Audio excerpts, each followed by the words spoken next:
Okay, so my name is Ivan, and this company is set up by myself. I set up this shop shortly after the MCO lockdown. I started off as a small little pop-up space in the third floor of Bangsa Shopping Center only. So that went on for about slightly longer than 1 year. And when this shop lot became available, I was offered by the mall management. So I took up on their offer and I made this come alive. Yeah. In this field, mainly for about five years or so, I have to say. So before Bangsa Shopping Center took place, I was actually operating in Subang Parade before that. But the entire time I was involved in the industry of designing heritage wear and all this. But having this shop gave me the platform, the space, and the chance, the opportunity to expand on my collection as well.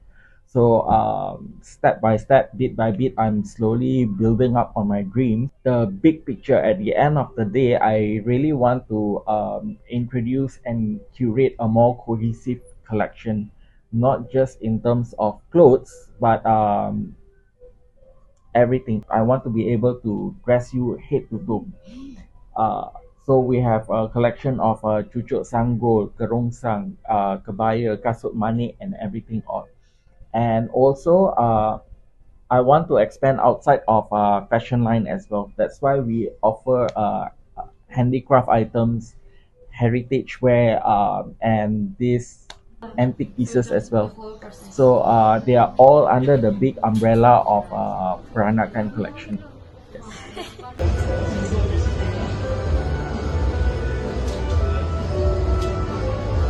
For one, it's a very iconic piece of fashion statement in Nyonya fashion. All right, so that's the most obvious choice. And number two, it's very hard to come by in the market.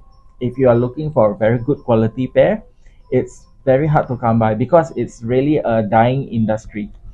All these beaded shoes, it needs to be handmade. You can't machine make Kasut Manik and produce the same quality. It's not going to happen.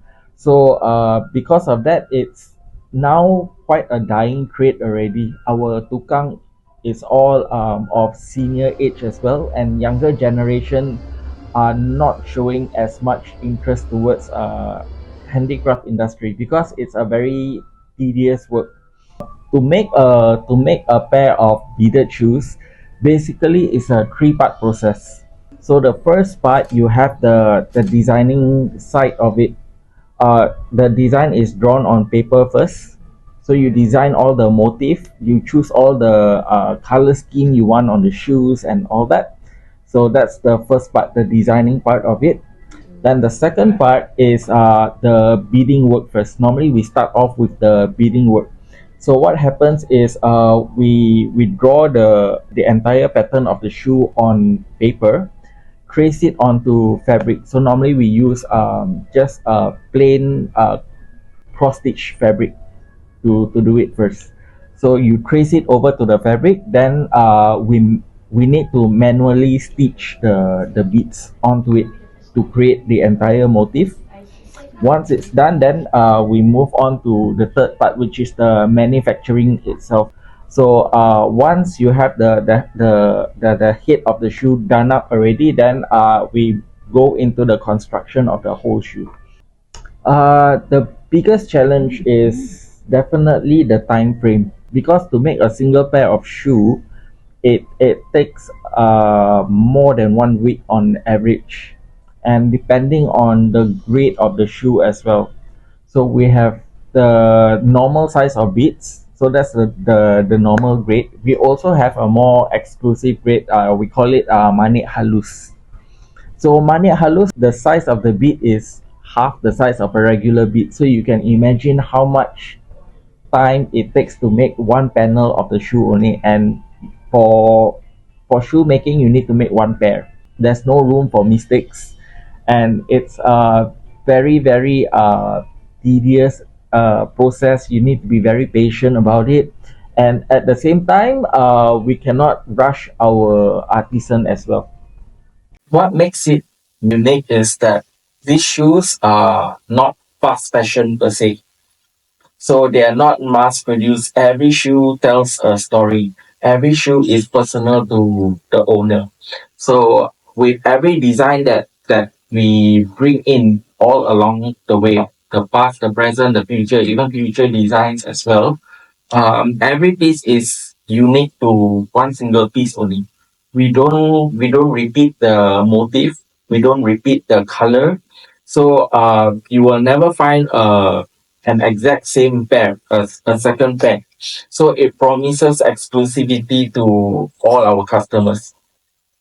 And with the design of beaded shoes, it's a very timeless design also, I would say. If it's well constructed, you can pass it down to the next generations to come, and it will never go out of fashion, very much like all heritage wear.